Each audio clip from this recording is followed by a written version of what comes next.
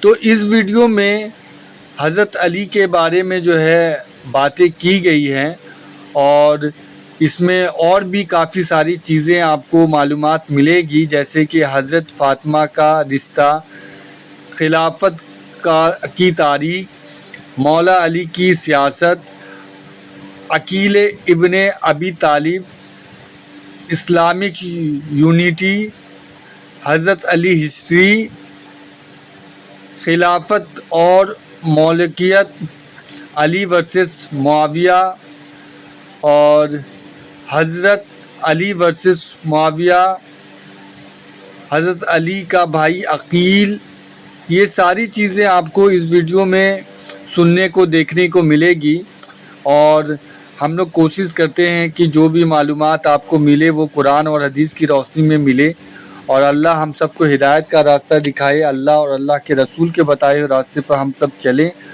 اور حق بات بولیں، حق بات سنیں، اور حق بات دوسرے تک پہنچائے، اور اللہ ہم سب کو جھوٹ بولنے سے، غیبت کرنے سے، ہر چھوٹی بڑی گناہ کرنے سے بچائے۔ اللہ ہم سب کو پانچوں وقتی نمازی بنائے، قرآن شریف کی تلاوت کرنے والا بنائے، روزے رکھنے والا بنائے، صدقہ زکوٰۃ خیرات سب نکالنے والا بنائے، غریبوں یتیموں محتاجوں کی مدد کرنے والا بنائے، اور ہم سب کو پکا سچا توبہ کرنے والا بنائے۔ اور ہم سب کو بھی چاہیے کہ ہم سب ہمیشہ اپنے گناہوں کے لیے توبہ کریں، کیونکہ انسان جو ہے جانے انجانے میں بہت غلطیاں ہوتی رہتی ہیں۔ اللہ ہم سب کے توبہ کو قبول فرمائے۔ استغفر اللہ الذی لا الہ الا هو الحی القیوم واتوب الیہ۔ اے اللہ ہم سب کی جانے انجانے کی غلطیوں کو معاف فرما دیجئے، آمین ثم آمین۔ میرا یوٹیوب کے اوپر ایک کلپ بھی ہے ڈاکٹر سراج صاحب کے دفاع میں، جو اہل حدیث نے ان کے اوپر بلیم لگائے اور جو اہل تشیع نے، دونوں کو میں نے جواب دیا ہے کہ نہ تو وہ نعوذ باللہ رافضی تھے اور نہ وہ ناسبی تھے اور نہ وہ بڑے سٹانچ قسم کے مقلد تھے، بلکہ کتاب و سنت کو ماننے والے تھے۔ علمی اختلاف ہمیں بھی کئی معاملات میں ان کے ساتھ ہے۔ باقی یہ تو کلیئر ہو گیا کہ ڈاکٹر سراج صاحب سیدنا علی کی محبت کے بغیر ایمان ہی کامل نہیں۔ مسلم شریف کی حدیث ہے 240 نمبر، علی سے محبت نہیں رکھے گا مگر مومن، علی سے بغض نہیں رکھے گا مگر منافق۔ باقی یہ ڈاکٹر سراج صاحب کی جو یہ رائے ہے، اس قسم کی رائے کا اظہار وہ کرتے رہتے تھے، صرف مولا علی کے بارے میں نہیں کیا۔ انہوں نے تو کئی ایک ویڈیوز میں یہ بھی کہا ہے کہ نبی علیہ السلام نے دنیا سے جانتے ہوئے بھی جلدی کی ہے، کیونکہ اذا جاء نصر اللہ والفتح ورأیت الناس يدخلون فی دین اللہ افواجا، اس میں نبی علیہ السلام کی وفات کی خبر تھی، بخاری مسلم میں احادیث بھی موجود ہیں۔ تو ڈاکٹر سراج صاحب کہتے تھے کہ کاش نبی علیہ السلام کچھ عرصہ اور دنیا میں رہ لیتے، کیونکہ بخاری مسلم میں حدیث ہے کہ کسی بھی نبی کو اس وقت تک موت نہیں دی جاتی جب تک کہ اسے اختیار نہ دیا جائے کہ چاہے وہ دنیا میں رہے چاہے آخرت کی زندگی اڈاپٹ کرے۔ تو وہ کہتے تھے کاش نبی علیہ السلام کچھ عرصے کے لیے اور رہتے، جو نیو مسلم تھے ان کی تربیت کر لیتے تاکہ اور اچھی ایک جماعت تیار ہو جاتی۔ تو یہ اسیسمنٹ ہے نا, اللہ تو اپنی تقدیر کے مطابق چلتا ہے. جی جی تو میں تو کہتا ہوں کاش شیطان آدم کو سجدہ کر ہی لیتا, مصیبت ہی نہ ہوتی کھڑی. ٹھیک ہو گیا, وہ تو آپ کاش ساری چیزوں کے ساتھ لگاتے جائیں. باقی اگر مولا علی علیہ السلام کو پہلا خلیفہ چن لیا جاتا تو یہ ڈاکٹر سراج صاحب کا یہ کہنا کہ اس کی وجہ سے فتنہ ایڈریس ہو جاتا, تو فتنہ ایڈریس اتنی آسانی سے ہونا نہیں تھا. اس کی وجہ یہ ہے کہ جن لوگوں نے بعد میں مخالفت کی ہے نا,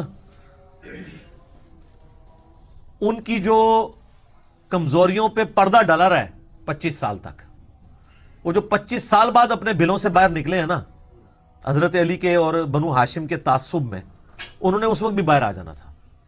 یہ بھول ہے. ڈاکٹر سراج صاحب کو چونکہ اس معاملے کا سینسٹیوٹی کا آئیڈیا نہیں ہے. یہ جو جنگ حبش تھی نا جو شروع سے جاری تھی, اسی کی کنٹینیوشن کربلا ہے اور جنگ صفین ہے. بیسیکلی یہ دو خاندانوں کا ایک تعصب تھا. بنو امیہ کبھی نہیں چاہتی تھی کہ نبوت بنو ہاشم میں ہے, مجبوراً ان کو قبول کرنی پڑی کیونکہ اللہ نے ڈیسیژن کیا تھا. تو وہ جو بغض کا پہلو تھا وہ ختم تو نہیں ہو سکتا. میرا خیال نہیں ہے کہ سیدنا علی پہلے خلیفہ بنتے تو مسئلہ حل ہوتا. میرا تو خیال یہ ہے کہ سیدنا علی اگر پہلے خلیفہ بن جاتے تو جنگ صفین شروع میں ہی ہو جاتی اور معاملات زیادہ بگڑ جاتے. تو مسلمانوں کے حق میں بہتری والا معاملہ ہوا. البتہ ایک چیز ہے جو گوروں نے بھی مانی ہے, وہ کہتے ہیں کہ سیدنا عمر کی شہادت کے بعد جو 6 رکنی کمیٹی بنائی تھی سیدنا عمر نے اپنی زندگی میں, جس میں مولا علی تھے, سیدنا حسن تھے, سیدنا عثمان تھے, طلحہ, زبیر, عبد الرحمن بن عوف اور سعد ابن ابی وقاص, وہ 6 رکنی کمیٹی اگر حضرت علی کو خلیفہ اس وقت چن لیتی نا تو مسلمانوں کو ایک عمر اور مل جاتا, کیونکہ سیدنا علی بہت ڈسپلنڈ پرسنالٹی تھے. سیدنا عثمان شریف النفس آدمی تھے اور ان کی شرافت کی وجہ سے پھر قریبی لوگوں نے ناجائز فائدہ بھی اٹھایا اور آہستہ آہستہ وہ خلافت فتنے کا شکار ہو گئی. اور اسی لیے ہم کہتے ہیں کہ ابو بکر عمر کی خلافتیں محفوظہ ہیں, اسپیشل پروٹیکشن ہے, اور سیدنا عثمان و علی کی خلافتیں مفتونہ ہیں, یعنی وہ فتنوں کا دور ہے. اس میں خلفاء کا قصور نہیں ہے بلکہ اس دور میں فتنے آ گئے جو اس طرح ایڈریس نہیں ہو سکے. اور اس کی پریڈکشن پہلے ہی تھی. بخاری مسلم میں حدیث ہے, نبی علیہ السلام فرمایا میری امت اور فتنوں کے درمیان دروازہ عمر ہے, جب اس دروازے کو توڑ دیا جائے گا تو میری امت پہ فتنے شروع ہو جائیں گے. تو نبی علیہ السلام نے خود یہ پریڈکشن فرما دی تھی, بلکہ پریڈکشن نہیں کہنا چاہیے, پروفیسی فرما دی تھی کہ سیدنا عمر کی شہادت کے بعد امت کی مینجمنٹ لوز ہو جائے گی, اور وہ ہمیں نظر بھی آتا ہے. تو میں ڈاکٹر سراج صاحب کی اس رائے کے ساتھ ایگری نہیں کرتا. بہرحال اس رائے میں یعنی ڈاکٹر سراج صاحب کی سیدنا علی سے جو محبت ہے وہ اس کو جسٹیفائی ضرور کرتی ہے, بالکل. اور یہ بھی یاد رکھیے گا سیدنا علی جو کہ نبی علیہ السلام کے بچوں کی طرح تھے, اور نبی علیہ السلام بادشاہ بنا کے نہیں پیغمبر بنا کے بھیجے گئے تھے. بخاری میں حدیث ہے, عباس ابن عبد المطلب کہتے ہیں اے علی آؤ رسول اللہ سے سوال کر لیتے ہیں ان کے بعد ان کا خلیفہ کون ہوگا. تو حضرت علی نے کہا میں کبھی بھی رسول اللہ سے یہ سوال نہیں کروں گا, کیونکہ اگر رسول اللہ نے منع کر دیا تو ان کی امت کبھی بھی بنو ہاشم میں سے کوئی خلیفہ نہیں چنے گی. سیدنا علی کو پتا تھا کہ نبی علیہ السلام کی جو مزاج ہے نا اس میں آپ کبھی بھی اس چیز کو نہیں فٹ کریں گے کہ آپ اپنے بچے کو اپنے بعد خلیفہ نامزد کریں. حضرت علی ان کے بچوں کی طرح تھے نا, صحیح بات. داماد بھی تھے, اور آپ پتہ ہے ان کا جو نکاح ہے وہ بھی اسپیشل اللہ کی طرف سے ہوا ہے. اللہ نے یہ ڈیسائیڈ کیا تھا کہ آل محمد جو ہے صلی اللہ علیہ وآلہ وسلم وہ اولاد علی ہوگی. سنن نسائی میں حدیث ہے حضرت ابو بکر عمر نے بھی رشتہ مانگا تھا سیدہ فاطمہ کے لیے, تو حضور نے انکار کر دیا تھا. اور جب پھر حضرت علی نے مانگا, اس وقت تک ابو بکر عمر تو داماد بن چکے تھے نبی علیہ السلام کے, تو پھر حضرت علی کا ایکسیپٹ ہو گیا. تو یہ ایک اسپیشل ایک معاملہ تھا جو سیدنا علی سے آگے معاملہ چلنا تھا. اس لیے طارق جمیل صاحب کی میں اس دن بات سن رہا تھا, حضرت علی کی شہادت پہ ان کا ایک چھوٹا سا کلپ چڑھا تھا 21 رمضان کو, انہوں نے نا وہ تازہ کلپ ہی ریکارڈ ہوا تھا رمضان کی ان کی رات کی کلاسوں میں. تو انہوں نے کہا کہ اللہ تعالیٰ نے جو حکومت کا معاملہ ہے نا بنو ہاشم کے دامن کو اس سے بچا کے بعد میں رکھا ہے. حضرت علی رضی اللہ تعالیٰ عنہ یا امام حسن نے تو خود ہی اس سے, کیونکہ اندازہ ہو گیا تھا اس طرح کے معاملے میں کہ یہ اب معاملہ, تو اللہ تعالیٰ نے بیسیکلی ان کے دامن کو بچایا ہے ان فتنوں سے جو بعد کے حکمرانوں کو ان فتنوں سے گزرنا پڑا. آپ دیکھ لیں کہ حضرت میر معاویہ رضی اللہ تعالیٰ عنہ کی صحابیت اپنی جگہ, لیکن ان کے دور کے اندر جو کچھ اسلام کے ساتھ ہوا ہے بخاری مسلم سے میں نے اپنے کربلا والے ریسرچ پیپر میں کتنی دردناک باتیں. تو اللہ کا شکر ہے کہ اللہ تعالیٰ نے ان کو محفوظ کر لیا اس معاملے میں. ٹھیک ہو گیا جی. اس میں علی بھائی اگلی ایک بات کی جاتی ہے اکثر کہ حضرت عقیل بن ابی طالب رضی اللہ عنہ جو ہیں وہ حضرت علی رضی اللہ عنہ کے بھائی ہیں سگے, تو حضرت علی کی وکالت آپ زیادہ کریں گے یا وہ زیادہ کریں گے؟ یہ اکثر سوال کیا جاتا ہے. جس کی قسمت میں لکھا ہوگا نا جی وکالت کرے گا وہ. ہم یہ کہتے ہیں, ہم یہ پوچھتے ہیں, میں بتاتا لشکر میں تھے. ہوں, مجھے بتائیں کہ حضرت نوح, یہ تو بھائی تھا نا, بھائی سے بھی قریبی رشتہ ایک اور ہوتا ہے بیٹے کا. حضرت نوح کا بیٹا کیا تھا؟ کافر تھا نا, تو اس نے کیوں نہیں اپنے باپ کی وکالت کی؟ یہ باتیں غلط ہیں. وکالت اس نے کرنی جس پہ حق کھل جائے. عقیل بن ابی طالب رضی اللہ تعالیٰ عنہ, میں ان کو رضی اللہ تعالیٰ عنہ, صحابی ہیں, ہاں صحابی ہیں, سیدنا علی کے بھائی ہیں, اور آل عقیل بھی اہل بیت میں شامل ہیں. ہم کہتے ہیں مسلم بن عقیل, مسلم بن عقیل. ہاں, آپ مجھے بتائیں عقیل نے اگر یہ کیا تو مسلم بن عقیل نے اپنے باپ کی بات کیوں نہیں مانی؟ مسلم بن عقیل تو شہید ہوئے نا, شہید کوفہ, ٹھیک ہے نا جی. اچھا, وہ حضرت علی کے ساتھ ہے. یہ عقیل بن ابی طالب کے بارے میں آپ کو صرف میں تھوڑی سی جھلک کروا دیتا ہوں, باقی وہ ذرا سخت الفاظ نہ کوئی نکل جائے. ہر شخص کی ایک مینٹالٹی ہوتی ہے, ٹھیک ہے نا جی. جیسے حضرت عمر نے حضرت عثمان کے بارے میں کہہ دیا نا, وہ خدا عثمان پر رحم کرے کہ وہ قریبی رشتہ داروں کو نوازے گا, ابو داؤد 4656. اب میں بھی ایک ورڈکٹ دینے لگا ہوں حضرت عمر کی سنت پہ عمل کرنے کے لیے. صحیح مسلم میں ایک حدیث ہے کہ میں نے آج تک ویسے کبھی بیان نہیں کی ہے, کر دیں کر دیں, بات تو حدیث میں بولا کہ نہ بولا. اچھا, صحیح مسلم میں حدیث ہے کہ نبی صلی اللہ علیہ وآلہ وسلم سے پوچھا گیا کہ آپ یہ حج کے بعد, یہ چائے آئی ہے اور یہ بسکٹ وغیرہ, میں نے بسکٹ نہیں, میں صرف چائے تھے, رکھو. آپ یہ بتائیے کہ یہ حج کے بعد, شاہ جی میرے الربو چال اور بسکٹ نہ لگ جانا. اچھا, یہ بتائیے کہ حج کے بعد آپ مکہ شریف واپس آئیں گے یا مدینے میں ہی رہیں گے؟ یہ صحیح مسلم میں حدیث ڈھونڈنا بڑا آسان ہے. مکتبۃ شاملہ میں آپ عقیل لکھ دینا, ٹھیک ہے, عقیل نام بڑے تھوڑ لو تو یہ حدیث کھل جائے گی آپ کو مسلم شریف میں. نمبر نہیں بتا رہا میں, اس لیے بتا رہا ہوں جو مولوی ہیں ان کے لیے بتا رہا ہوں کہ مکتبہ شاملہ ڈھونڈ لینا, تو اڑے بزرگاں نے دسی, میں پہ دسنا. تو یہ بتائیے کہ آپ مکہ شریف واپس جائیں گے یا رہیں گے یا مدینہ سے واپس آ جائیں گے؟ تو آپ صلی اللہ علیہ وسلم نے فرمایا عقیل نے کوئی ہماری جداد چھوڑی ہے مکے میں؟ سب کچھ ہی بیچ کے کھا گیا. تو اس نے کچھ چیز چھوڑی ہو تو ہم مکے میں رہے, ہمارا تو مکان پورا بنو ہاشم کے ساری جداد بیچ کے کھا گیا ہے عقیل ابن ابی طالب, تو ہم کہاں مکے میں رہیں گے, ہم مدینے واپس ہی آئیں گے. یہ میں نے آپ کو ہلکی سی جھلک کروائی ہے ایک مینٹالٹی کی, ٹھیک نا جی, مینٹالٹی, تھوڑی سی مینٹالٹی بتائی ہے. یہ میں کوئی گستاخی نہیں کر رہا ہوں لیکن میں آپ کو بتا رہا ہوں. یہ عقیل بن ابی طالب حضرت علی سے بھی کہتے تھے میرا وظیفہ لگائیں. حضرت علی درویش وہ کہتے تھے یا تو انصاف ہوگا یا پھر میں گوشہ نشینی اختیار کروں گا. وہ فقیر آدمی, اس کو دنیا کو اس نے 3 طلاقیں دی ہوئی, اس سے جا کے اس کا بھائی وظیفہ مانگ رہا ہے, وہ کہہ رہے ہیں نہیں, تو جہاں وظیفے ملتے تھے وہیں جانا تھا نا اس نے, تو وہاں چلے گئے. لیکن یہ بات آتی ہے جو تاریخ میں مجھے ملتی ہے کہ حضرت معاویہ نے اس چیز کے اوپر بڑی زور لگایا کہ وہ کسی طریقے سے حضرت علی کی تنقید کریں. چلے میں ان کے والے الفاظ استعمال کرتا ہوں کہ حضرت علی پہ تنقید کریں. یہ تنقید تو خود مانتے ہیں نا کہ کرتے تھے حضرت معاویہ رضی اللہ تعالیٰ عنہ. اچھا, تو لیکن عقیل ابن ابی طالب جو ہے نا, انہوں نے حضرت علی پہ تنقید نہیں کی. انہوں نے پبلکلی کبھی یعنی کہ ان کو پیش کیا, جیسا یہاں ہوتا ہے کہ کوئی نون لیگ سے کٹ کے پی ٹی اے میں آ جاتا ہے تو فوراً جلسہ ہوتا ہے کہ یہ پی ٹی اے جوائن کر رہا ہے. عقیل ابن ابی طالب کو بھی یہ کروایا گیا کہ اس نے جو ہے وہ یہ آل امیہ کی سپورٹ اختیار کر لی ہے تو پبلکلی, لیکن انہوں نے حضرت علی کی کبھی تنقید نہیں کی. مال تک معاملہ ان میں کمزوری تھی, اللہ تعالیٰ ان کو معاف کرے. ہم دعائیں خیر کرتے ہیں جو فوت ہو چکے ہیں, میں انہی کے لیے وہی دعا کروں گا, ربنا اغفر لنا ولاخواننا الذین سبقونا بالایمان.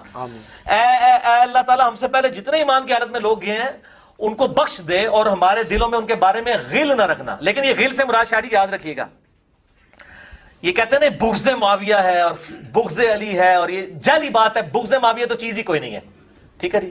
یہ تو حب علی اور بغض علی ہے. وہ تو صحیح مسلم میں حدیث ہے, علی سے محبت نہیں رکھے گا مگر مومن, علی سے بغض نہیں رکھے گا مگر منافق. اس میں اور طرف چال پڑوں گا, یہ حدیث پڑھ لیں, یہ کوئی ایسی مسئلہ نہیں. بغض الگ چیز ہے, کسی چیز کا قلق ہونا اور چیز ہے. نبی صلی اللہ علیہ وسلم کو خود قلق ہے. صحیح بخاری اٹھا کے دیکھیں, قتل حمزہ والا چیپٹر, واشی نے قتل کیا سیدنا حمزہ کو, صحیح بخاری. یہ کوئی سٹوری بک نہیں صلاح الدین یوسف صاحب کی یا سنابلی صاحب کی, یہ صحیح بخاری ہے. تو آپ صلی اللہ علیہ وسلم کے سامنے پیش کیا گیا, آپ فرمایا واشی تیرا اسلام قبول ہے لیکن مجھے اپنی شکل نہ دکھانا. چچا یاد آتا تھا. اب آپ تو وہ ہیں جن کے بارے میں قرآن میں ہے حریص علیکم بالمؤمنین رؤوف الرحیم. آپ کے بارے میں تو تصور نہیں ہو سکتا آپ واشی کے لیے بغض رکھیں, لیکن آپ کو کیا قلق تھا کہ بالمؤمنین رؤوف الرحیم ہو کے بھی آپ نے کہا واشی شکل نہیں دکھانی. ٹھیک ہے, اب چچا سے تو زیادہ ہی محبت تھی نا حضرت حسین سے اور حضرت علی سے نبی صلی اللہ علیہ وسلم کو. ہمارے دلوں میں بھی اس طرح کا قلق ہے جن لوگوں نے زیادتیاں کی, اور ہم احادیث کی بنیاد پہ کھڑے ہیں. یہ بار بار جو کہہ رہے ہیں نا یہ باتیں چھیڑتا ہے, یہ باتیں تو ہمارے نبی ہمیں بتا کے گئے ہیں. آپ نے جو فتویٰ لگانا ہے نبی صلی اللہ علیہ وسلم کے اوپر نعوذ باللہ لگا کے اپنا ایمان برباد کر لیں, اور اس کے بعد امام بخاری امام مسلم کے اوپر بھی فتویٰ لگائیں جنہوں نے یہ حدیثیں نقل کی ہیں, اور امام مسلم لکھا ہے میں عوام الناس کے لیے لکھ رہا ہوں. تو یہ میرے بھائی یہ ساری باتیں میں بیچ میں مجھے یاد آ جاتی ہے نا ساتھ ساتھ یہ میرے پہ, میں بیٹھا ہوں نا ادھر, میں نے کوئی تیاری نہیں میرے بھائی کی ہے, یہ آپ کو پتہ ہی ہے. یہ تمہید بھی میں نے ابھی 5 منٹ پہلے لکھی تھی آپ سے. محدثین پہ فتویٰ لگانے والے اللہ تعالیٰ کے اوپر محدثین پہ فتویٰ لگانے والا سوال بھی آ گیا. پارٹی تو ہے نا. اچھا اس میں اب یہ ہے کہ یہ جو سوال ہے نا یہ زیادہ تر تو ڈاکٹر شبیر احمد صاحب ہیں فلوریڈا میں ہوتے ہیں, جنہوں نے بالکل واقعہ کربلا کا انکار کر دیا. کرمنلز آف اسلام کے نام سے کتاب لکھے جس میں نعوذ باللہ انہوں نے کسی امت کے امام بخاری امام مسلم مجھے پتہ ہے شیعہ کسی کو نہیں چھوڑا انہوں نے, تو صرف صحابہ کو چھوڑا اور اہل بیت کو چھوڑ دیا. تو یہ ایک سوال پیش کیا جاتا ہے, وہ کہتے ہیں جی 2 باتیں ہیں. قرآن آپ کا واضح ہے بالکل کہ صحابہ آپس میں رحم دل ہیں اور ان کی تعریفیں کرتا ہے.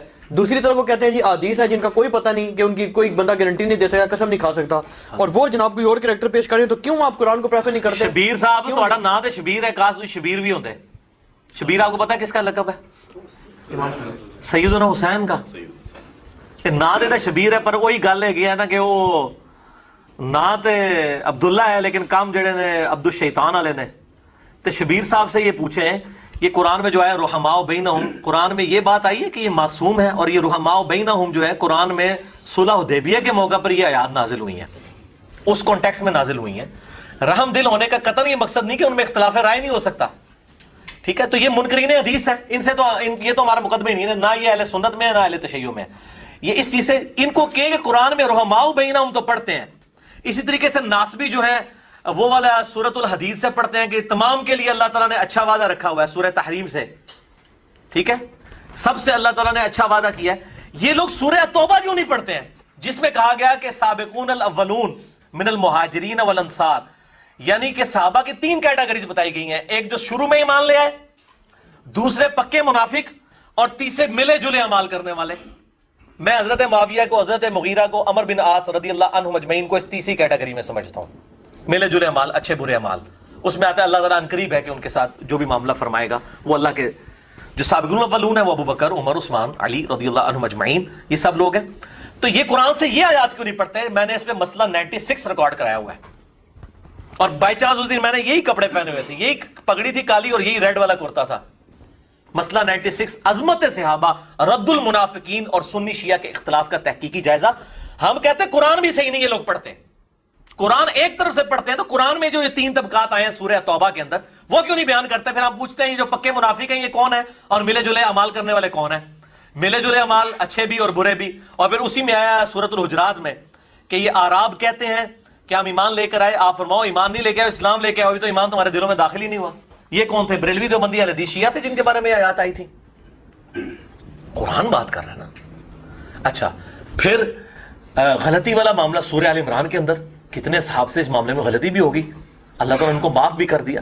تو رحم دل ہونے کا یہ معاملات نہیں ہے کہ وہ رحم دل ہونے کے باوجود بھی ایسے معاملات ہو سکتے ہیں کہ کبھی کسی کے ساتھ اختلاف رائے کی وجہ سے. اور سیدنا علی نے یہ کچھ کیا, میں بتا رہا ہوں ساری میں نے حدیثیں بتائی کہ حضرت علی کی ایک ایک جنگ پہ مور لگائی ہے.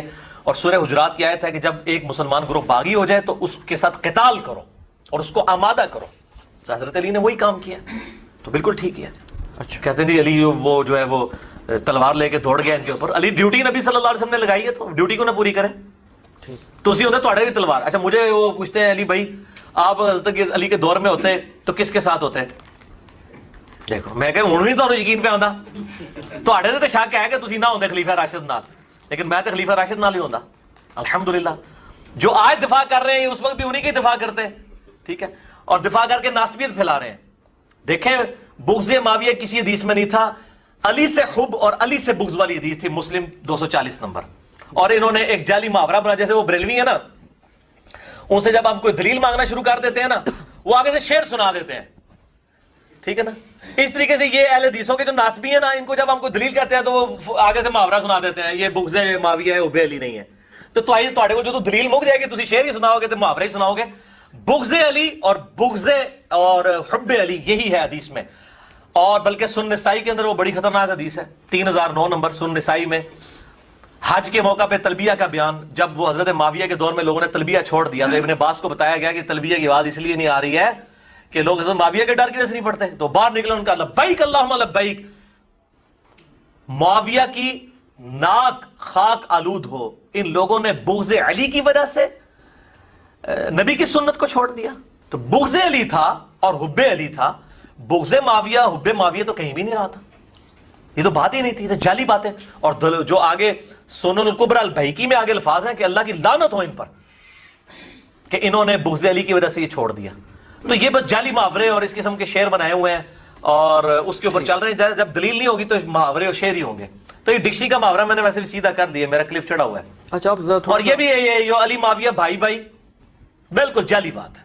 ابو بکر عمر عثمان و علی بھائی بھائی. علی معاویہ بھائی بھائی نہیں, نہ کبھی تھے نہ کبھی بعد میں رہے. وہ تو میں نے اس سے حدیث بتا دی ہے کہ سیدنا علی کا قول المصنف ابن ابی شیبہ سے کہ قیامت والے دن معاملہ میرے اور معاویہ کے درمیان طے ہوگا.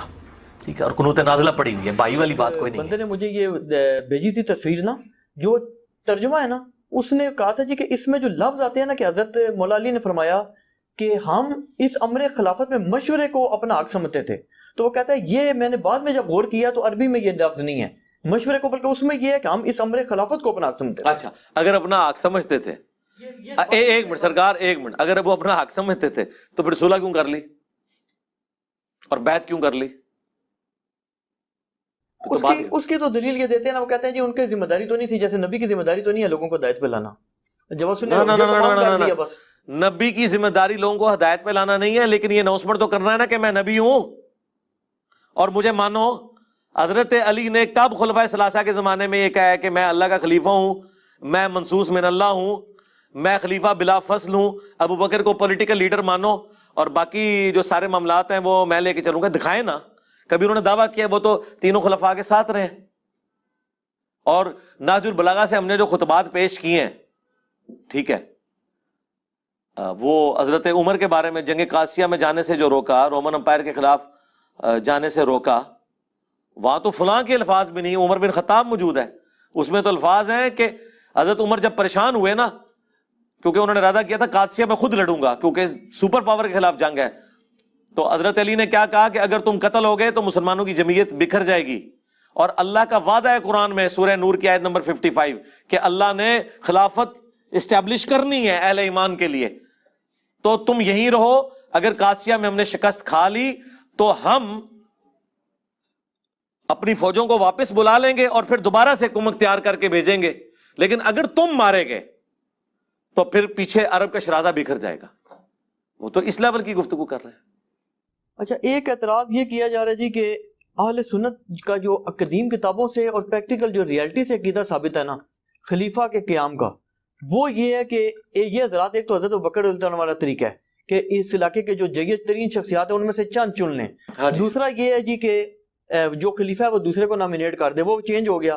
تیسرا یہ ہے کہ کمیٹی بنا دی جائے, وہ چینج کر لے. اور چوتھا طریقہ وہ کہتے ہیں جی کہ ان کی قدیم کتابوں میں دیا ہوا ہے, جس کا وہ کہتے ہیں کہ حضرت عبداللہ بن عمر کا بھی حوالہ دیتے ہیں سلطان کہ وہ جو تلوار کے زور پہ ڈنڈا چلے. اور اس میں دلیل ایک انہوں نے یہ دی, وہ کہتے ہیں جی کہ جس وقت ہرا کا واقعہ ہوا نا, واقعہ ہرا, تو اس میں شدید ترین مظالم کیے یزید کی فوج نے, انتہا کر دی ظلم کی.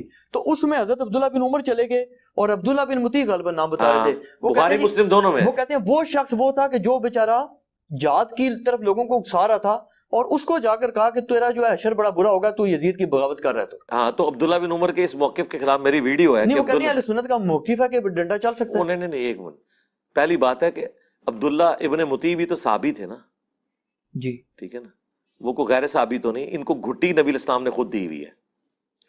عبداللہ بن عمر بھی صحابی ہیں, وہ بھی صحابی ہیں, دونوں کا اپنا اپنا موقف ہے. ہم عبداللہ بن عمر کے موقف کو صحیح نہیں سمجھتے, ہم عبداللہ ابن مطیع کو صحیح سمجھتے ہیں, کیونکہ انہوں نے کہا کہ ایک ہی وجہ تھی خاموش رہنے کی کہ چلو یار ان کو حکومت ملی ہے تو یہ اپنے معاملات لے کے چلیں گے, شاید وقت کے ساتھ سلجھ جائیں. انہوں نے اب حسین کو بھی قتل کر دیا, تب بیعت توڑوائی تھی انہوں نے. بخاری مسلم دونوں میں آتا ہے. انہوں نے کہا کہ اب بھی کیا چیز رہ گئی ہے, تو واقعہ ہررا ہوا. تو ہم عبداللہ بن مطیع صحابی کو صحیح سمجھتے ہیں, عبداللہ بن عمر کے موقع کو غلط سمجھتے ہیں. پھر دوسری بات, عبداللہ بن عمر کی اگر ہمیں کسی نے دھونس لگانی ہے, یا حنفیوں کو دھوکہ لگ گیا یا کسی اور کو دھوکہ لگ گیا اور وہ کہتے ہیں تلوار کے زور پہ جو بھی آ جائے آپ نے اس کی اطاعت کرنی ہے, تو پہلے عبداللہ بن عمر سے بھی تو پوچھ لیں کہ اس فتوے پہ قائم بھی رہے ہیں کہ نہیں. ہاں, آپ ان کے اس زمانے کی بات کر رہے ہیں جس زمانے میں ان کا موقف وہ تھا. مرتے وقت ان کا موقف کیا ہے؟ مرتے وقت ان کا یہ موقف ہے کہ مجموع الزوائد میں, المستدرک للحاکم میں, طبرانی میں اور کتابوں میں موجود ہے کہ عبداللہ بن عمر کہا کرتے تھے کہ مجھے زندگی میں نماز, روزہ, حج, زکوٰۃ کسی معاملے میں کوئی غم نہیں کہ میں نے چھوڑا ہو, سوائے ایک چیز کے کہ میں نے علی کے ساتھ مل کر فیہ باغیہ کے خلاف قتال کیوں نہیں کیا. تو یہ عبداللہ بن عمر آخری وقت میں روتے تھے. اور بخاری میں آتا ہے کہ ان کو نیزہ مروایا تھا حجاج بن یوسف نے, ان کو قتل کروایا تھا بنو امیہ نے. جس بنو امیہ کی انہوں نے پوری زندگی یعنی کہہ لیں سپورٹ کی, انہوں نے ہی ان کو مروا دیا. تو آخری وقت میں ان کو سمجھ آ گئی تھی. لہٰذا اب آخری وقت میں جب ایک بندے کو سمجھ آ گئی, اس کو پرانی باتوں کا حوالہ دے کے ٹونٹ کیا جا سکتا ہے. اس زمانے میں انہوں نے جب مان لیا کہ اس زمانے میں میں نے غلط کیا, رجوع ہی ہو گیا نا جی, سب سے بڑی بات ہے. تو لہٰذا ہم اس بات کو صحیح مانتے ہی نہیں ہیں. اچھا, دوسری بات, حنفیوں سے یہ کہیں کہ اگر قدیم فقہا کی کتابوں میں یہ, اور آپ اس سلطے کو مانتے ہیں, تو قدیم فقہا کی کتابوں میں یہ بھی لکھا ہوا ہے کہ بیت المال سے جو تقسیم ہے وہ حضرت ابو بکر عمر کے طریقے پہ ہوگی, حضرت عثمان کے طریقے پہ نہیں ہوگی. یہ وہ ٹروتھ ریویل ہے جو عامر عثمانی نے کیا تھا خلافت و ملوکیت کے خلاف کتاب لکھتے ہوئے, دفاع لکھ دیا پورا. انفیاں نو جو انہیں پھر ناکو چنے چبوائے نے نا, انہیں کیا من دسو تواڈی فقہ کی کتابوں میں کیوں لکھا ہوا ہے کہ مال غنیمت خلیفہ وقت حضرت ابو بکر اور عمر کے طریقے پہ تقسیم کرے گا, حضرت عثمان کے طریقے پہ نہیں کرے گا. تم مودودی کو تو کہتے ہو کہ انہوں نے حضرت عثمان کے بارے میں بات کی, تمہاری فقہ کی اسٹیبلش کتابوں میں لکھا ہوا ہے کہ مال غنیمت کی تقسیم جو ہے وہ حضرت عثمان کے طریقے پہ نہیں ہوگی. تو پھر کوئی گڑبڑ تو ہوئی ہے نا, وہ بخاری میں لکھی ہوئی ہے گڑبڑ. ان گورنروں کی شکایت حضرت علی کے پاس لوگ لے کے آئے, تو حضرت علی نے وہ محمد بن انفیہ کو بھیجا تھا کہ جاؤ عثمان کو یہ رسول اللہ کا صحیفہ بھیجو جس میں انہوں نے بتایا اس طرح تقسیم ہونا ہے. تو حضرت عثمان نے کہا کہ ہمیں اس کی حاجت نہیں ہے. تو محمد بن انفیہ جب واپس آئے, کہا ابا جی انہوں نے تو واپس کر دیا. تو حضرت علی نے کہا ٹھیک ہے ادھر ہی واپس رکھ دو, یعنی میرا کام تو صرف پہنچانا تھا نا. تو محمد بن انفیہ نے یہ حدیث اس وقت سنائی, صحیح بخاری میں آتا ہے, جب ان کو کسی نے کوئی بات کی نا اس حوالے سے کہ تم لوگ تو مخالفین عثمان ہو, علی کے بیٹو. تو انہوں نے کہا میرے باپ نے اگر عثمان کی مخالفت کرنی ہوتی تو اس دن کرتا جس دن اس نے رسول اللہ کی تحریر واپس کر دی تھی. اس دن میرے باپ نے عثمان کو کچھ نہیں کہا اور تحریر چپ کر کے واپس رکھوا دی. تو بعد میں تم یہ کہتے ہو کہ میں عثمان کو اس نے کچھ کرنا تھا. یہ پھکی دی تھی, انہوں نے پھکا دیا بلکہ محمد بن انفیہ نے اس زمانے کے ناسبیوں کو.